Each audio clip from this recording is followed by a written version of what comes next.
day, everyone, and welcome to the MAGG Show. Today, we're going to be talking about something that's really, really pissing me off. This Activision situation is getting out of hand, and it's getting more and more out of hand to the point where I'm not going to be one of those guys that says, I'm never playing Call of Duty for the rest of my days. No, I'm not going to be that guy, but I am going to be the guy that's going to be like, listen, guys, get your shit together. I'm tired of this. I don't give a shit that Microsoft owns them and they got all the money in the world or whatever. Activision is still Activision. 3 years ago, everybody wanted to crucify Activision for multiple reasons, all of them granted. But however, some of the things that were not discussed as openly were the greed issues that are going on with this company and what's going on with them milking, obviously, their biggest franchise, Call of Duty. But I have no problem with you making money. I have no problem with you charging for skins. I have no problem with any of those things. What I have a problem with is the egregious prices that you're charging for some of these things. And I'm starting to wonder if this has something to do with making up for lost money. And I know that sounds crazy because they're making so much money. But there is something here to be said about that. Let's get into this right now. I want to talk about Black Ops 6 to start. So Black Ops 6 came out just 4 or 5 short months ago, and since it launched back in October, it's lost 47% of its player base. 47% of its player base. That does have an effect on things. However, as a result of that, is it possible that they're charging what they're charging? Like, for example, as we see here on the screen, the Teenage Mutant Ninja Turtles announcement. This is what spurred this whole thing on. This is what sparked this fire deep inside my soul that I just had to get on the air and talk about this situation. You're charging 2,400 COD points for each Ninja Turtle, and they know damn well that if you're going to buy one Ninja Turtle, you know that people are most likely going to try and buy all 4. Yet here's the problem. The problem is it's $90 US. Actually, almost $100 US because the way it kind of factors in with the COD points. It's almost $100 US. That's more expensive than the fucking game. Are you out of your minds? And then they're going to charge this and they're flashing this all over the screen. Oh, go buy this, go buy that. You think people are going to go out and buy all this stuff? Listen. Some people will. There's always the whales out there and all that. I get it. I understand that there's always going to be those people and you can prey on those people. Or a bunch of YouTube cucks out there in the streets who are just, you know what? And I watched a bunch of videos, okay? I saw a bunch of videos today of guys going, oh, this pricing is too high. This is egregious. Well, anyways, I bought them all. Watch my next video when I show you gameplay of all 4 Ninja Turtles. I'm like, you guys are a bunch of fucking frauds paid off by Activision and paid off by whomever to do this kind of thing. And what do? You say it's egregious, but in the same breath, you buy it anyway. You're justifying this kind of behavior. It's absolutely ridiculous. If you've got a child out there that wants to go out and want to play as the Ninja Turtles, and you want to charge them $100 US to do so while the company makes billions of dollars, not on my watch. Not on my watch. It's absolutely ridiculous. I want to talk about something else. If you look at actually some of the numbers of Modern Warfare 3, which is considered to be one of the worst Call of Duties in a long time, not the campaign. I enjoyed the campaign for what it was. I mean, a lot of it was just Warzone with like missions attached to it. Great, whatever. But they still sold 6.5 million copies on launch day. It grossed $400 million US in the US and the UK alone in its first 24 hours. That doesn't include anywhere else in the world, right? Fine. You made a lot of money.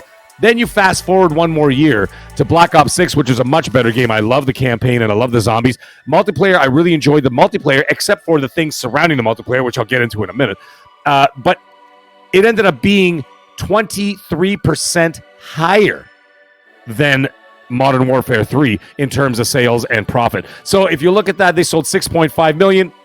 Add 23% to that, you're looking at approximately 8 million copies sold on day one. 82% of those on PlayStation. Not that matters. I'm just spitting out the numbers here and the reason why. Apparently now they're saying that if you actually look it up, Black Ops 6 saw the most successful release of a COD ever, grossing $1 billion in 10 days. I understand these games aren't cheap. I understand it's their cash cow and everything else. But you know what the thing is at the end of the day? If you're trying to charge $100 US for 4 skins of the Ninja Turtles, which should have come as a package, as far as I'm concerned, okay? It should have come as a package. If you look at some of the other, like, for example, Injustice 2, I understand Injustice 2 didn't come out yesterday. It came out before the pandemic, and obviously it was significantly cheaper. But if you actually to now, you were able to get all 4 Ninja Turtles for about $32 if you factor in inflation for the last 5 or 6 years, right? So anyways, that's neither here nor there. But the other thing is that there's a fundamental problem here with the Call of Duty multiplayer, and I want to go back to that. And this all ties together. This is what this is not just some insane ramblings of some crazy guy on YouTube. No, this all ties together. There's a 47% drop off in your multiplayer. I understand that, people get into there, they put in their 100 hours, 50 hours, whatever. They get bored because honestly, what is it? It's shoot, die, respawn, repeat. Shoot, die, respawn, repeat. I understand. They try to shake it up with different game modes and things like that in the different seasons or whatever, but they don't get a lot of people back. Now, the other thing is that I think, and maybe this is just me, I kind of think that a lot of this has to do with the fact that I think that Call of Duty multiplayer has lost its focus in terms of being a serious competitor in terms of the tone of the multiplayer. And they seem to be chasing that Fortnite kind of vibe or whatever, because there's nothing that pisses me off more than when I want to play a boots on the ground military game and a first person shooter military game with my friends. Sure, we're having fun, but I don't need to see Cardi B in a thong running around with an M4 carbine machine gun, followed by Art the Clown and Cheech and Chong, and then all of a sudden Ninja Turtles falling from the fucking sky. This is not Call of Duty. I might sound like an old curmudgeon, but I'm sorry. Boots on the ground is boots on the ground. All right? And this is not it. This is not it. So people look at it as a fad. And as a result of that, I think that there's a lot of people who get bored with it and leave and they go off to do other things. On top of the normal drop-off that happens, I think there's an excess of that. Now, as a result of that, I think that ties in directly to the fact that they start charging $100 for 4 fucking Ninja Turtles. That's my problem. It all ties together. Okay? I'm not even going to get into the Game Pass thing. Because, let's face it, 82% of the sales were on the PlayStation, whether digital or physical. It really doesn't make a difference. Then you had the PC sales out there as well. And then you had Xbox sales as well. And then, do they factor in the number of people who actually played it on Game Pass? I did not buy Call of Duty this year. As a matter of fact, I played it on Game Pass. So I would imagine I wasn't the only one. As a result of that, is that lost revenue? Does some of that revenue from Game Pass go back to Activision? I'm sure some of it does. But it's probably not the same as a $70 sale. As a result of that, I think that's losing money. So you got a 47% drop off, and you've got people playing it on Game Pass, probably not getting the same financial return as they would as if they went out and bought the $70 game or the $100 Vault Edition or whatever. That's why they're charging so much for these skins.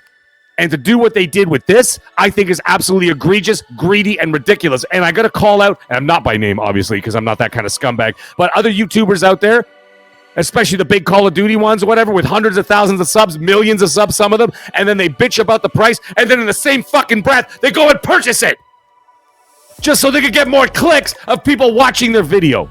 Disgusting. That is not authentic. Robert Meyer Burnett said it best. Authenticity is the currency of the future. And if you're not going to be true to yourself and true to your fans and true to your viewers, then you are just not a genuine person. And I could see right through that bullshit. And I don't like it.